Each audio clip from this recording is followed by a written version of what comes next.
Dear students, നമ്മളിന്ന് discuss ചെയ്യാൻ പോകുന്നത് തേർഡ് സെമസ്റ്ററിലെ ബിസിനസ് റെഗുലേറ്ററി ഫ്രെയിംവർക്ക് എന്ന സബ്ജക്റ്റിനെ കുറിച്ചാണ്. ഇതിൽ ബിസിനസ്സുമായിട്ട് റിലേറ്റഡ് ആയിട്ട് വരുന്ന ലോ, അത്തരം കാര്യങ്ങളൊക്കെയാണ് ഈ ഒരു ബുക്കിൽ നമുക്ക് പഠിക്കാനുള്ളത്. ആദ്യം നമ്മൾക്ക് എത്ര മൊഡ്യൂൾസ് അല്ലെ കണ്ടൻറ്റുകൾ എന്തൊക്കെയാണെന്ന് പരിചയപ്പെടാം. First module Indian contract act 1872.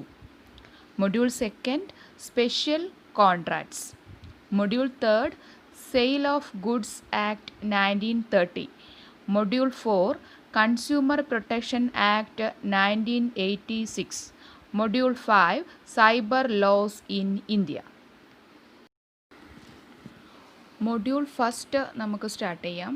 Indian contract act 1872. അപ്പോൾ കോൺട്രാക്റ്റ് ആക്ടിനെ കുറിച്ച് പഠിക്കുന്നതിന് മുൻപ് നമ്മൾക്ക് just business law, that is introduction to business law, എന്താണ് ബിസിനസ് ലോ എന്നുള്ളതിനെക്കുറിച്ച് ഡിസ്കസ് ചെയ്യാം. അപ്പോൾ സിമ്പിളായിട്ട് നമുക്ക് ആദ്യം ലോ എന്താണെന്ന് നോക്കാം. What is the meaning of law? Law is the system by which a society is regulated. Law എന്ന് പറയുന്നത് ഒരു സിസ്റ്റമാണ് by which society is regulated. Society regulate ചെയ്യപ്പെടുന്ന ഒരു സിസ്റ്റമാണ് ലോ എന്ന് പറയുന്നത്. It consist of rules with regard to behaviour both at the time of action and the steps taken to rectify an unlawful action. It consist of rules. ഇതിൽ ഒരുപാട് rules കാര്യങ്ങളുണ്ട്. With regard to behaviour both at the time of action and steps taken to rectify an unlawful action. അപ്പോൾ ഇത് നമ്മൾ ഈ law നമ്മൾ പ്രാവർത്തികമാക്കുന്നത് എപ്പോഴാണോ ഒരു അൺലോഫുൾ ആക്ഷൻ ഉണ്ടാവുന്നത്, അത്തരം സിറ്റുവേഷനിൽ അത് റെക്ടിഫൈ ചെയ്യാൻ വേണ്ടിയിട്ടാണ് നമ്മൾ ഇത്തരത്തിലുള്ള ലോ ഇൻട്രൊഡ്യൂസ് ചെയ്യുന്നത്. അപ്പോൾ സെറ്റ് ഓഫ് റൂൾസ് ആണ് എന്തെന്ന് പറയുന്നത് ലോ എന്നതുകൊണ്ട് ഉദ്ദേശിക്കുന്നത്. Next definition of law. In the words of Blackstone, law is a rule of civil conduct prescribed by the supreme power of a state commanding what is right and prohibiting what is wrong. അപ്പോൾ നോക്കാം നമുക്ക് എന്താ ഡെഫിനിഷനിൽ പറയുന്നതെന്ന്. Law is a rule of civil conduct. അപ്പോൾ എന്താണ്, അപ്പോൾ എങ്ങനെയാണ് കാര്യങ്ങൾ മുന്നോട്ട് പോകേണ്ടത് എന്നുള്ളതിൻ്റെ ഒരു റൂളാണ് എന്തെന്ന് പറയുന്നത് ലോ എന്ന് പറയുന്നത്. That is prescribed by the supreme power of a state. ഒരു സ്റ്റേറ്റിൻ്റെ സുപ്രീം പവറാണ് അതെന്ന് പറയുന്നത്. Commanding what is right and prohibiting what is wrong. അപ്പോൾ എന്താണ് നല്ലതെന്ന് എല്ലാം ചെയ്യേണ്ടത് എന്നുള്ളത് മുന്നോട്ട് കൊണ്ടുപോവുകയും എന്താണോ തെറ്റെന്ന് വെച്ചാൽ അതെന്ത് ചെയ്യാണ് പ്രോഹിബിറ്റ് ചെയ്യുകയും ചെയ്യുന്നതാണ് ലോ എന്നാണ് പറയപ്പെടുന്നത്. ഇനി നമുക്ക് നെക്സ്റ്റ് ബിസിനസ് ലോ എന്താണെന്ന് നോക്കാം. Business law which is otherwise known as mercantile or commercial law. It's a part of civil law. Civil ലോയുടെ ഒരു പാർട്ടാണ് ബിസിനസ് ലോ എന്ന് പറയുന്നത്. അല്ലെങ്കിൽ ഇതിനെ നമുക്ക് മെർക്കൻറ്റൈൽ ലോ എന്നോ അല്ലെങ്കിൽ കൊമേഴ്ഷ്യൽ ലോ എന്നൊക്കെ അറിയപ്പെടുന്നുണ്ട് business law.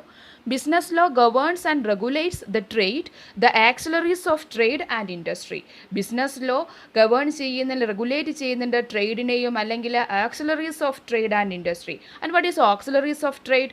Auxiliaries of trades are transportation, banking, finance, warehousing and insurance etcetera. അപ്പോൾ ട്രേഡിനെ സഹായിക്കുന്ന അതുമായി അനുബന്ധപ്പെട്ട് കിടക്കുന്ന എല്ലാ പ്രവർത്തനങ്ങളെയും ഓക്സിലറീസ് ഓഫ് ട്രേഡ് എന്നാണ് നമ്മൾ പറയുന്നത്. അപ്പോൾ ഇതെല്ലാം റെഗുലേറ്റ് ചെയ്യുക എന്നുള്ളതാണ് ബിസിനസ് ലോ എന്നതുകൊണ്ട് ഉദ്ദേശിക്കുന്നത്. And next section, the Indian contract act 1872. In India, the law relating to contract is contained in the Indian Contract Act 1872. ഇന്ത്യയിൽ കോൺട്രാക്റ്റുമായിട്ട് റിലേറ്റഡ് ആയിട്ടുള്ള നിയമങ്ങൾ ഇൻക്ലൂഡ് ചെയ്യുന്ന ആക്റ്റാണ് Indian contract act 1872. And the act came into force on the first day of September 1872.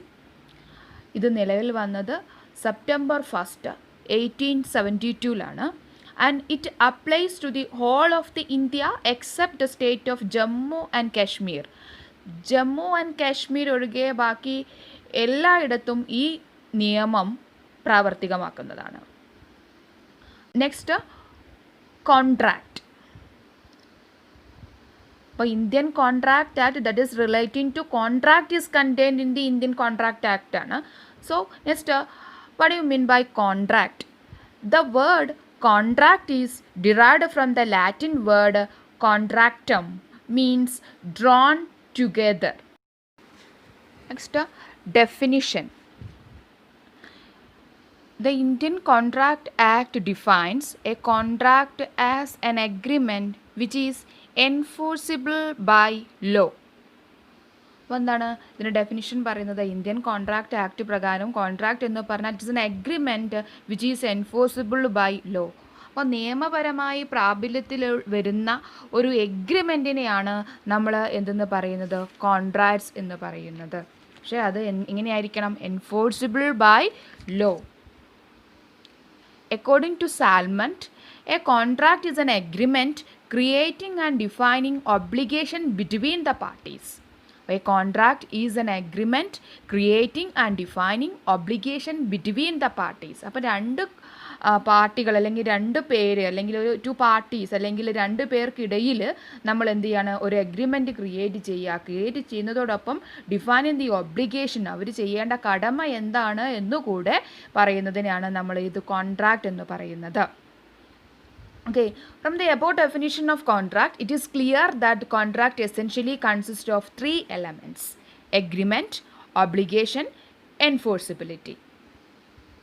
Okay, for example പറയുകയാണെങ്കിൽ X invites Y to a party and Y accepts the invitation, then it is only a social agreement and not a contract. ഒരു X ഒരാൾ Y എന്ന് പറഞ്ഞ ഒരാൾ ഒരു പാർട്ടിക്ക് invite ചെയ്യുകയാണെന്നുണ്ടെങ്കിൽ അയാൾ അത് ആക്സെപ്റ്റ് ചെയ്യുകയാണെന്നുണ്ടെങ്കിൽ it is only a social agreement. അതൊരു സോഷ്യൽ അഗ്രിമെൻറ്റ് മാത്രമാണ്, അതൊരു കോൺട്രാക്റ്റ് അല്ല.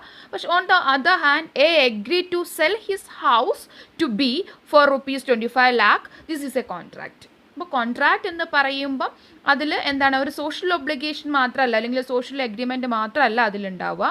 അവിടെ എന്തുണ്ടാവും എന്നാണ് പറയുന്നത്? They agrees to sell his house to be for 25 lakh. This is a contract. അപ്പോൾ രണ്ട് പേര് തമ്മിൽ ഒരു എഗ്രിമെൻറ്റ് ക്രിയേറ്റ് ചെയ്യുകയും അത് defining an obligation between the parties, പരസ്പരം അവർ തമ്മിൽ എന്ത് ചെയ്യണം? ഒരു കടമ നിർവഹിക്കുകയും കൂടി ചെയ്യുമ്പോൾ മാത്രമേ അതെന്തായി മാറുന്നുള്ളൂ? ഒരു കോൺട്രാക്റ്റ് ആയിട്ട് മാറുന്നുള്ളൂ.